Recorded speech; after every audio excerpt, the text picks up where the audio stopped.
mas a nossa última parte é diretamente voltada à filosofia. Então, só para situar, nós já passamos por alguns filósofos antigos, ou pelo menos os citamos.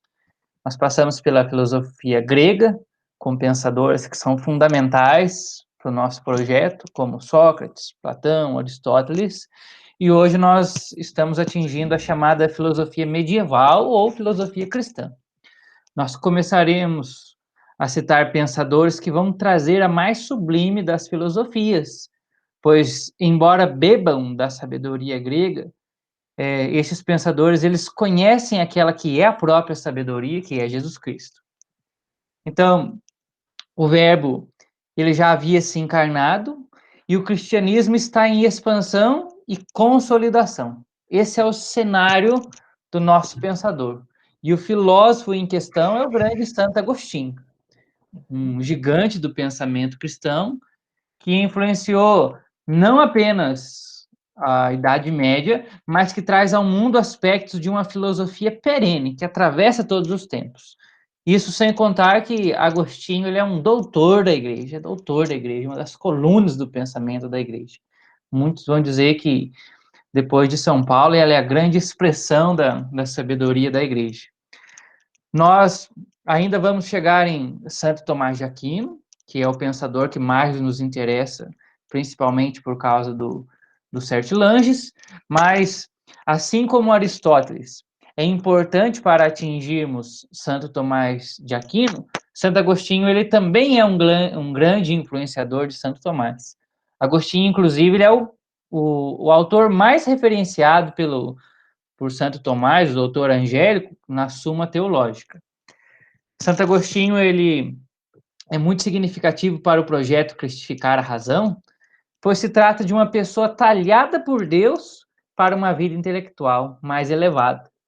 Uma pessoa que, assim como São Paulo, uma vez convertido, soube conciliar fé e razão.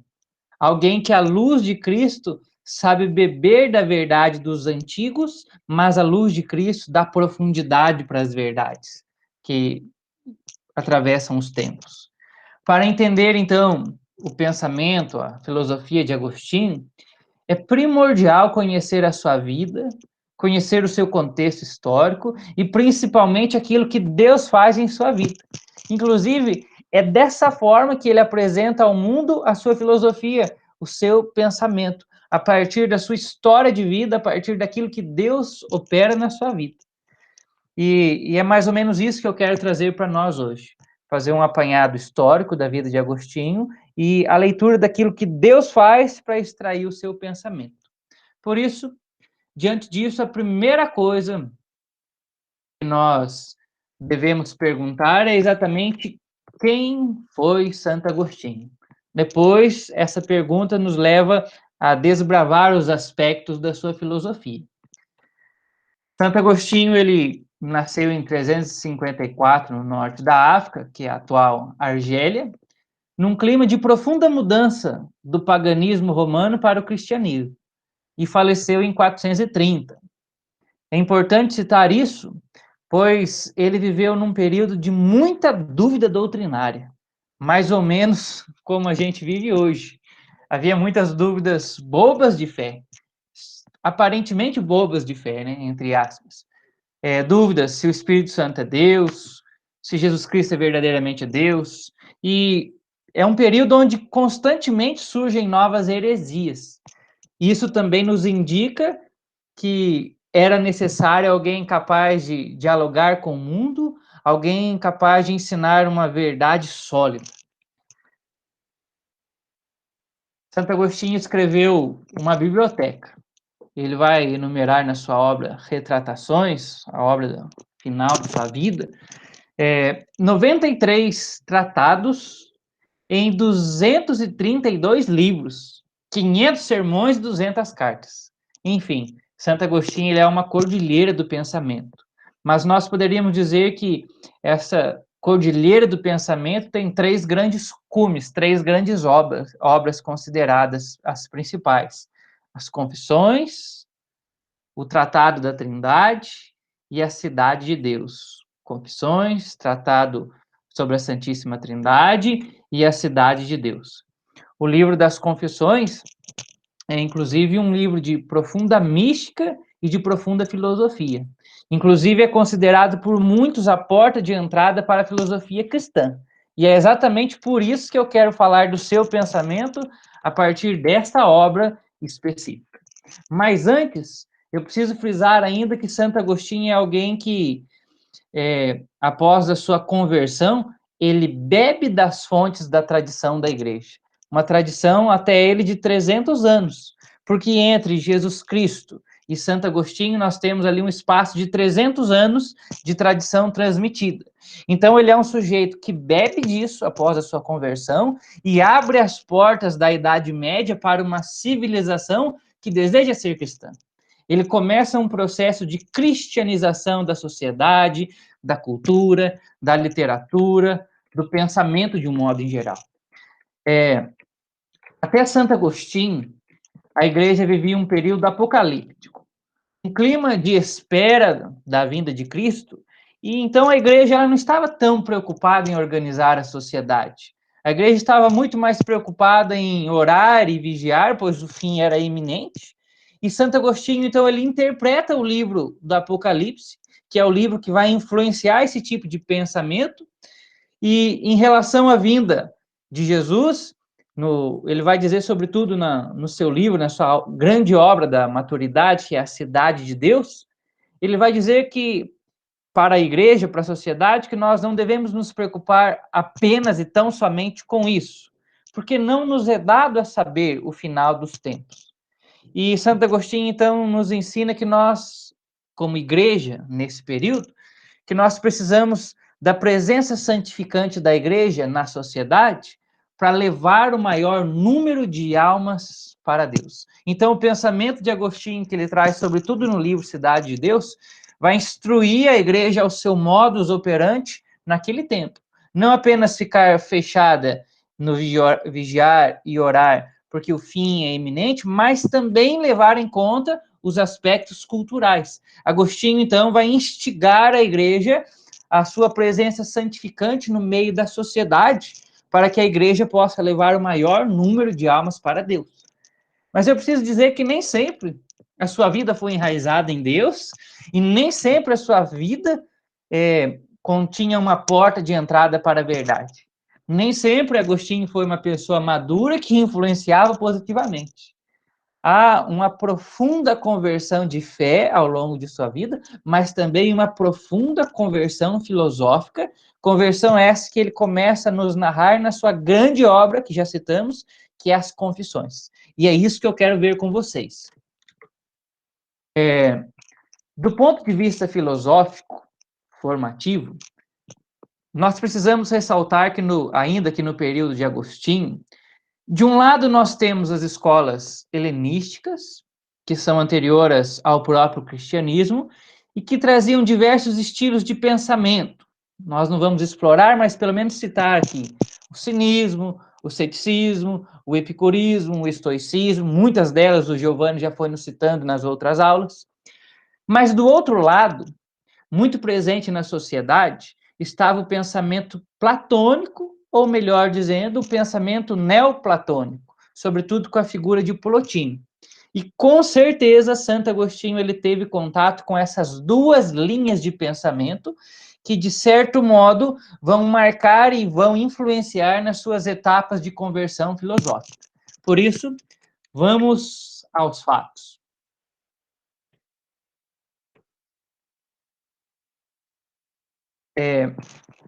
Ele narra nas Confissões como diversas paixões dominam sua vida, a sua personalidade.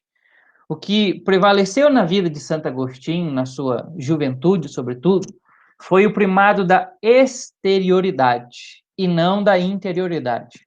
Sua vida era tomada pelas paixões, e isso vai estabelecer um estilo de vida, um jeito de pensar, uma filosofia de vida sempre ligada ao corpo e à matéria. Mas Agostinho narra que algo vai começar um processo de conversão, de pensamento, algo vai começar a alterar a sua filosofia. E isso se dá quando ele conheceu uma obra fundamental para a sua vida, para a sua conversão filosófica, que é a obra Hortêncio, de um grande orador romano chamado Cícero.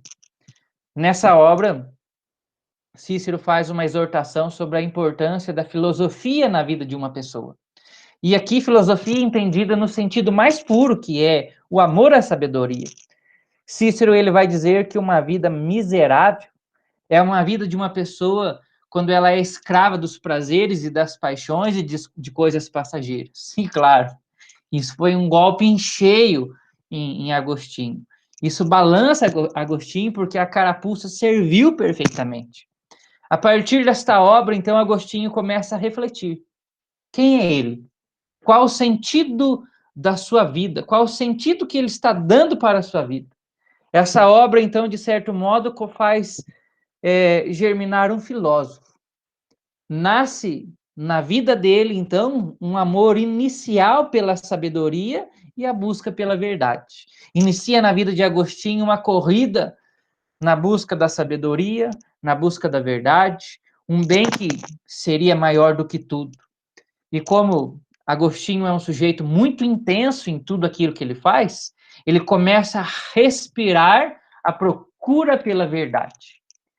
Por influência da sua mãe, grande católica, completamente diferente do seu pai, que já era um sujeito mais pagão, e por isso Agostinho tem em seu traço essa dualidade, mas por influência da sua mãe, nesse momento onde ele começa uma procura pela sabedoria, ele vai procurar a sabedoria no Antigo Testamento, ele vai dar uma certa lida no Antigo Testamento, mas ele não gosta do estilo, ele não entende e acha que a verdade e a sabedoria não está ali na Sagrada Escritura.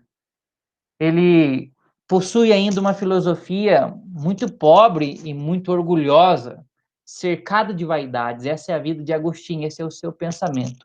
A sua mente deseja um pensamento mais elaborado, deseja abraçar a verdade, mas os seus sentidos ainda dominam as ações. Por isso ele acaba, nesse primeiro momento, descartando a Sagrada Escritura. E algo muito importante que vai acontecer na sua vida é que então ele vai, nessa procura da sabedoria, da verdade, ele vai entrar para uma corrente gnóstica, filosófica, muito forte naquele período. Uma corrente que vai modelar, então, os seus pensamentos e o seu novo estilo de vida, chamada de maniqueísmo. Santo Agostinho entra para a seita dos maniqueus. Os maniqueus traziam a resposta para muitas dúvidas de Agostinho, algumas dúvidas sobre a vida, sobre o mal, por exemplo. Eles diziam que haviam dois princípios absolutos, o sumo bem e o sumo mal. Ou seja, havia um Deus bom e um Deus mau. Deus mau teria atacado o reino da luz, que é o reino do Deus bom, e Deus mau teria instalado assim uma batalha cósmica. E a partir dessa batalha cósmica, tudo foi sendo criado e originado. E então, a partir dessa batalha, centelhas de luzes foram aprisionadas no reino das trevas, que é o reino da matéria. Esse pensamento dos maniqueus explicava, por exemplo, o porquê das paixões do corpo, porque as paixões do corpo são más e a inteligência, que é algo espiritual, é bom. Esse tipo de pensamento, essa doutrina explicava por que existe o mal no mundo e o pior de tudo é que os maniqueus, além de ter esse pensamento, eles se diziam cristãos e faziam a interpretação de Gênesis, por exemplo, a partir dessa óptica. No começo, então, do contato com os maniqueus, Santo Agostinho ficou encantado com essa filosofia que parecia explicar aquilo que ele vivia e as suas dúvidas. Só que mais tarde ele começou a encontrar falhas no pensamento maniqueu, sobretudo na interpretação de Gênesis.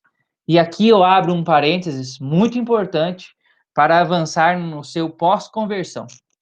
Já convertido, Santo Agostinho ele passa a ser alguém que combate a doutrina dos maniqueus e ele vai desenvolver uma profunda filosofia a respeito do mal. Santo Agostinho ele ensina, o livro das Confissões já nos mostra isso, ensina que o mal não é um princípio, que o mal não está na matéria. Agostinho então ensina que tudo o que existe foi criado por Deus. Há, portanto, um único princípio, e não dois. E tudo o que Deus fez é bom e belo. Sendo assim, ele apresenta o mal mais como uma carência, como uma corrupção do bem. E isso ele faz associando ao livre-arbítrio. O mal se instala no ser humano porque livremente o ser humano escolhe se afastar do sumo bem, que é Deus. Essa é a doutrina do mal de Santo Agostinho, claro que de uma forma bem breve. Fechando aqui o parênteses e voltando aqui para a nossa sequência mais cronológica. Para Agostinho ainda, é importante citar isso que eu coloquei aqui no slide, para Agostinho, então, o mal nada mais é do que um ato insuficiente da vontade. Gravem isso. Nada mais é do que um ato insuficiente da vontade. Uma escolha corrupta e para utilizar o bem, o livre-arbítrio é indispensável à intervenção divina. Para que a gente viva bem a nossa liberdade, o livre-arbítrio, é indispensável a intervenção divina. Agora sim, fechando parênteses e voltando para a nossa questão mais cronológica. Agostinho, ele conviveu uns 8 ou 9 anos com os maniqueus, que não respondiam às suas dúvidas, e o famoso bispo Fausto dos maniqueus, que era um grande pensador da doutrina, também não ajudou muita coisa. No livro 5 das Confissões, ele narra que se aproxima do ceticismo dos acadêmicos. Ele começa a pensar, então, que o ser humano, com as suas capacidades mentais, não consegue atingir a metafísica. Quem é Deus? Ele perguntava. Se a alma existe, existe a alma humana? O que é o mal? Qual é a sua origem? As questões mais elevadas, esse tipo de pergunta, ele vê que o homem não é capaz de descobrir apenas com a sua razão. Ele começa a viver uma fase um tanto quanto cética. Veja, nesse ponto da vida de Agostinho, ele deseja conhecer a verdade, mas ele só busca a verdade por meio da exterioridade. Ainda está muito ligado às paixões, e no capítulo 6, no meio de tantas dúvidas, chega a dizer que nesse período ele achava que a palma de ouro deveria ser dada a Epícoro. O que é isso? Ou Epicuro, um pensador que afirmava que a felicidade está nos prazeres corpóreos. Ele ainda, Santo Agostinho, estava muito ligado à vaidade e à vanglória e prazer. E buscava a verdade, é claro, apenas naquilo que é exterioridade. Ele não era, eu preciso ressaltar isso, ele não era um epicurista de carteirinha, de quem, como aqueles que negam a alma e fundamenta a vida apenas no corpo, mas mesmo pensando que o ser humano tivesse uma alma, Santo Agostinho cogitava isso. Se tivermos uma alma imortal, qual é o problema da felicidade estar nos prazeres? Veja, o pensamento corporalista predominou sua vida, ao ponto que ele cogitava isso. Se Deus existisse, ele até deve ser uma substância corpórea. Olha onde chegou o pensamento de Agostinho. Tudo o que ele conhece se dá somente pelo sentido. Então, ele vai escancarar nas confissões o motivo de chegar a esse tipo de pensamento ligado ao corpo. A razão principal era a sua via de conhecimento. Para utilizar um termo mais filosófico, o seu pressuposto epistemológico era tão somente os sentidos externos. Tudo o que ele conhece se dá somente pelos sentidos: visão, tato, paladar e audição. Isso significa que se eu busco a verdade apenas através dos sentidos, então se estabelece em mim o primado dos sentidos corpóreos. Só é verdadeiro, real, o que eu compreendo pelos sentidos. Logo, por exemplo, se Deus existe, ele é um ser corporal. Veja que o modo de compreender o ser humano, ou seja, a sua antropologia nesse momento de vida, é totalmente corporalista. e ele percebe que existe algo de confuso no seu pensamento. Agostinho sabe que a conta não está fechando, mas ele não é capaz de saber onde é que está o erro. Por isso, no 7º livro das Confissões, ele começa a narrar um segundo momento crucial para a sua conversão. Agora ele vai ter um contato mais direto com a filosofia platônica, muito provavelmente através dos textos de Plotino. Textos que falam do bem, do mal, do uno, da alma. E quem é responsável direto por essa doutrina que influencia a sua vida é o grande bispo de Milão, Santo Ambrósio. As homilias de Ambrósio eram escutadas por Santo Agostinho apenas porque ele tinha um interesse financeiro nos discursos de Ambrósio. Ele queria ouvir Ambrósio para depois, diante do governador, poder refutar e lucrar com os seus discursos. Ou seja, a vanglória ainda estava muito forte na vida de Agostinho. Mas, conforme ele ouvia as homilias de Ambrósio, ele conhecia, então, um novo jeito de interpretar a Bíblia. Ele passou a conhecer o método alegórico, começou a entender o novo jeito de compreender o mal. Então, agora, ele entende, ele ouve a partir dos discursos de Ambrósio e compreende que o mal é uma privação. O mal está associado ao mau uso da liberdade. Então, a partir das pregações de Ambrósio, Santo Agostinho começa a se encantar por um novo jeito de conhecer a verdade e começa a buscar uma nova doutrina, que é a doutrina platônica. É necessário dizer ainda que havia, sim, muita confusão para entender tudo aquilo. Havia ainda na vida de Agostinho muito questionamento, mas ele narra, a partir dessa nova filosofia, uma profunda guinada na sua vida. Tanto que no livro 7, ele diz o seguinte: instigado por esses escritos a retornar a mim mesmo, eu entrei no íntimo do meu coração, sob tua guia, e o consegui, porque tu te fizeste meu auxílio. Entrei, e com os olhos da alma acima destes, meus olhos acima de minha própria inteligência, vi uma luz imutável. Veja, irmãos, ele descobre com os textos platônicos, os textos de Plotino e com as pregações de Ambrósio, que além de conhecer o mundo pela via externa, conhecer a verdade pelas vias externas, o homem precisa ter um conhecimento interior de si mesmo. Como dizia Sócrates, conhece a ti mesmo. Ele está falando de uma investigação da própria alma, daquilo que é mais interior em nós, o famoso quem sou eu. Santo Agostinho, ele descobre então o homem interior. Descobre mais ainda que o homem interior possui um mestre interior. Se antes havia em Agostinho um primado dos sentidos, da exterioridade, da corporeidade, agora desperta nele o primado da interioridade, como o John Edson nos trazia.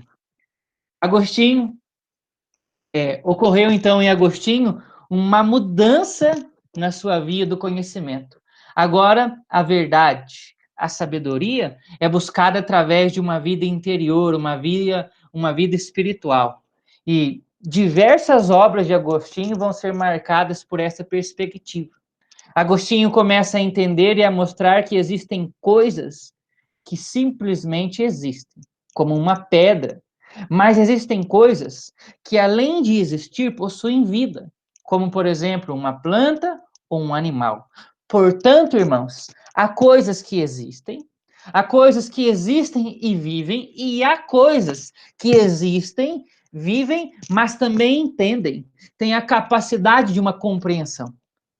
Tenho uma pedra, tenho uma planta e um animal, mas, por outro lado, tenho o ser humano, que tem um estilo de vida diferente, tem a capacidade de inteligir, tem uma vida que não está fundamentada apenas na sobrevivência corpórea ou nos sentidos, mas na razão. Assim, Agostinho traça um entendimento mais profundo da vida.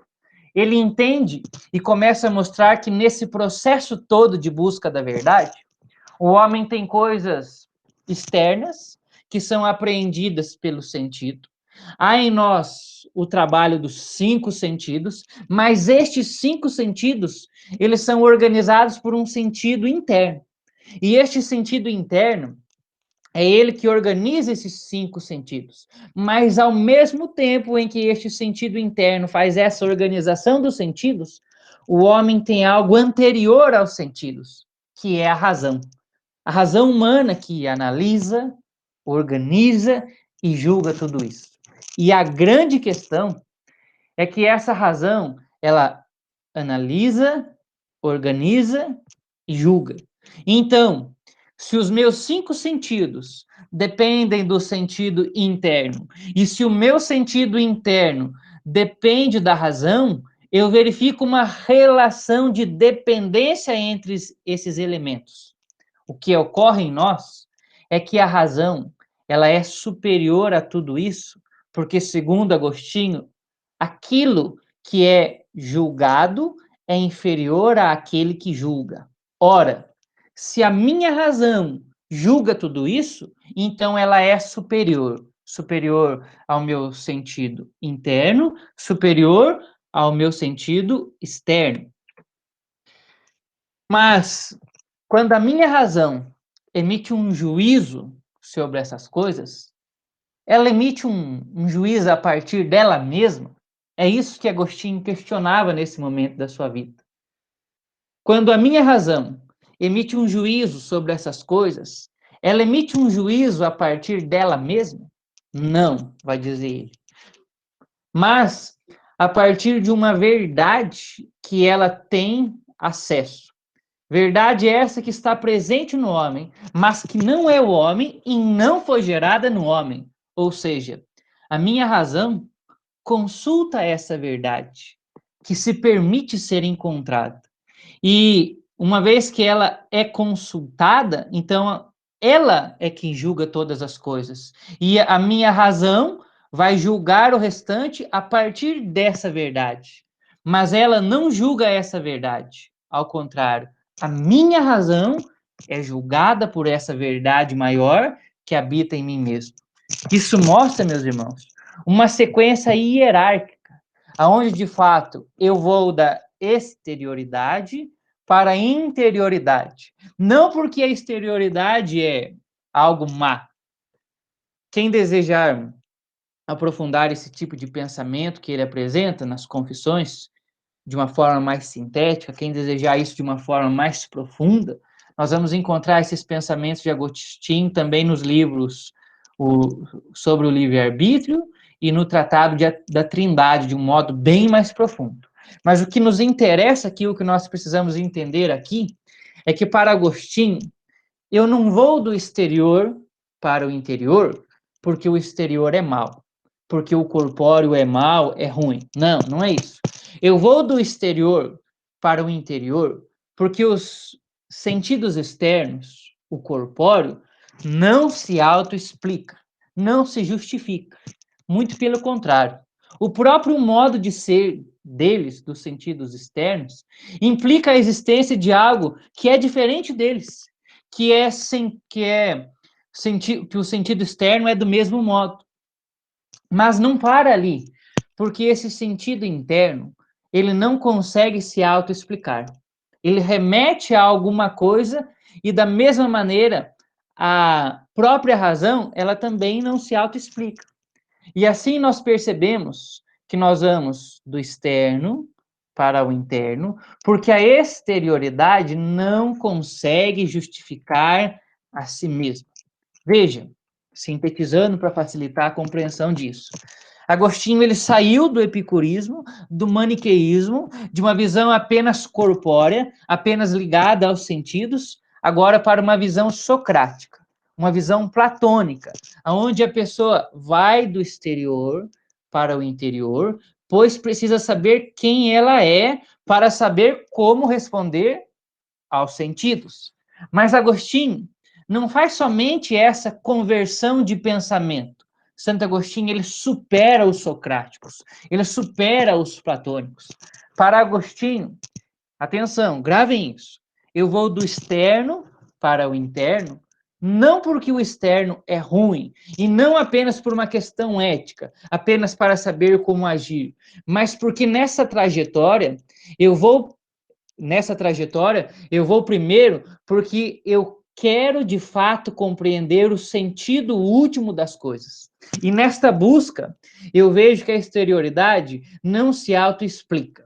E na medida em que a exterioridade não se autoexplica, mas ela é explicada pela interioridade, é exatamente por esse fato, é exatamente por isso que eu vou do exterior para o interior, porque aquilo que é exterior não se autoexplica. Para finalizar, a respeito de Agostinho, e sintetizar isso para não ficar confuso, nós devemos levantar essa pergunta. Até ficou errada aí agora que eu percebi. O que é de fato a interioridade para Agostinho? A interioridade para Agostinho tem a ver com a nossa alma, com as nossas atividades espirituais, com a nossa razão. Eu capto o externo pelos sentidos e reflito no meu interior, na minha alma. É na razão que eu processo tudo o que recebi e o jeito certo de agir perante o mundo externo. Portanto, a interioridade, de certa maneira, tem a ver com a estrutura do homem interior, da nossa alma. Mas atenção, grave isso. Mas para Agostinho, interioridade não é apenas isso. Ou seja, interioridade não é simplesmente ir do exterior para o interior, no sentido que a interioridade é apenas a alma humana ou a sua estrutura. Reforço. Num primeiro momento, a interioridade agostiniana tem relação com tudo isso, mas vai além, vai bem além. Embora a interioridade tenha a ver com a estrutura da nossa alma, com a nossa capacidade natural de refletir, a interioridade é mais do que isso. É mais porque o ser humano ele vai do exterior para o interior, não para cair num intimismo, numa solidão do eu mesmo, comigo mesmo, no meu ego, não, num egocentrismo.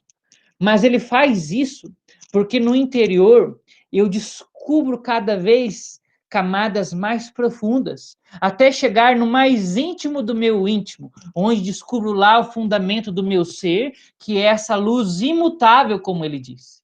Essa luz não é uma luz que eu apreendo pelos sentidos corpóreos, não é uma luz do mundo físico, é uma luz que só pode ser captada por esse movimento interiorizante. Uma luz que não se encontra apenas na simples estrutura da nossa alma, mas que está numa camada mais profunda, que a minha alma pode acessar apenas pela graça de Deus. Ou seja, interiorizar é voltar para o nosso interior, mas não para a estrutura da nossa alma humana, mas é voltar-se para Deus que habita em nós. Essa é a grande sacada da filosofia de Agostinho.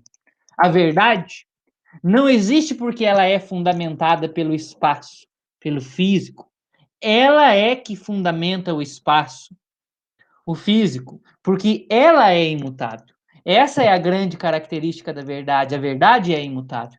Isso mostra, então, a diferença da minha razão para essa verdade.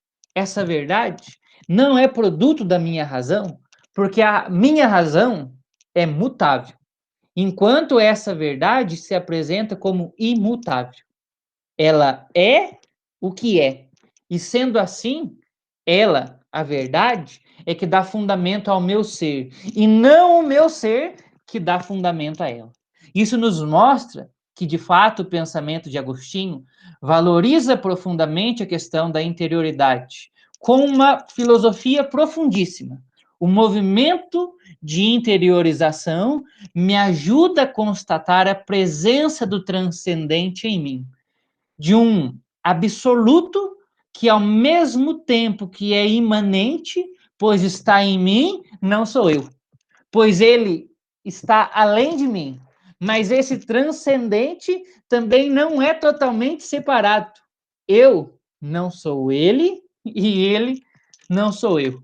Para entender melhor isso, veja, é uma imanência, algo contido no natural, na natureza, que não chega a ser panteísmo. O que é panteísmo? É a doutrina onde Deus é tudo, onde Deus se confunde com natureza, onde as coisas são partes de Deus. Então, é imanência, mas não panteísmo. Mas também não é uma transcendência que não tenha nenhum tipo de relação conosco. A verdade eterna não é uma coisa distante, inacessível. Essa interiorização vai ao ponto de Agostinho afirmar: Deus é mais íntimo de nós do que a nós mesmos. E, para encerrar, uma dúvida que é muito comum, que para no meio do discurso teológico, quando as pessoas se deparam com essa doutrina de Santo Agostinho, muitos podem querer dizer que esse pensamento de Agostinho ele é equivocado, pois Deus ele nos pede a alteridade, que é o contato com o próximo, com o outro, cuidado do outro, cuidar daquilo que é externo com aquele que está fora de mim, o outro, meu irmão está fora de mim. Mas veja, mas atenção, a interioridade agostiniana, como já disse, não se trata de egoísmo, de intimismo. Eu vou do exterior para o interior, e do interior para o superior que habita em mim. E quando eu saio desse interior, eu sou impelido de novo para a exterioridade. Só que quando eu entrei de um jeito. E agora, quando eu volto para o mundo exterior, eu volto de uma outra forma. Porque a verdade que me tocou neste interior, ela me transformou. A interioridade de Agostinho, ela já contempla a dimensão externa do relacionamento com o outro. E assim nós concluímos. Esse pensamento de Agostinho influenciou a vida de muitos. Espero que tenha influenciado a minha e a sua, pois Agostinho nos ensina que voltar para o interior não é voltar para uma ideia de Deus, mas voltar para esse Deus que está vivo e habita em mim. Ele é tão íntimo e, ao mesmo tempo, tão superior e diferente de nós. E a sua presença, o seu conhecimento muda o nosso jeito de viver. Por um lado, nós buscamos e já encontramos a Deus nessa vida pela graça, mas ainda não o possuímos. O possuir é só na glória. Poderia ter apresentado aqui para vocês outros pensamentos de Agostinho, outras obras, mas quis trazer uma pequena introdução da essência do seu pensamento, que gravita em torno de Deus e da interioridade. E termino dizendo: se ele se converteu intelectualmente, mas não conseguia mudar de vida, porque estava preso nos laços do pecado, os desejos corpóreos mandavam nele, e essa libertação só foi possível pela graça. A graça um dia alcançou Agostinho e o libertou, não apenas filosoficamente, mas também fisicamente.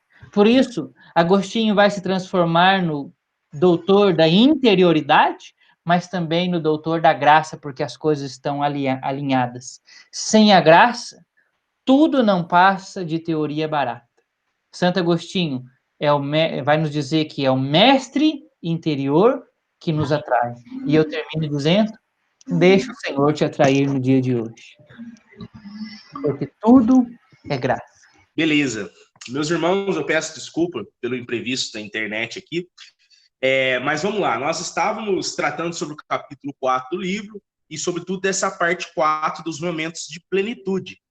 Esses momentos, eles tratam especificamente do trabalho consagrado ali, ou seja, do tempo de concentração, do tempo consagrado à concentração propriamente dita, ou seja, do tempo de trabalho, naquelas 2 horas em que Sertilange nos cita, mas que, claro, não é uma regra de ouro, mas ele diz que 2 horas bem vividas, né, pode ser suficiente para que nós nos tornemos intelectuais ali, bons intelectuais. Então, nós estamos falando justamente disso. E Sertilanges, ele aborda que nós precisamos primeiro conhecer a nossa natureza. Nós temos a nossa vida, cada um tem as suas aptidões naturais, vamos dizer assim, tem gente que não dorme bem, tem gente que dorme até demais. Então, nós temos que olhar para a nossa vida e saber o tempo que é melhor para que a gente estude, ou melhor, qual é o melhor tempo para se dedicar em relação ao tempo de estudo, né?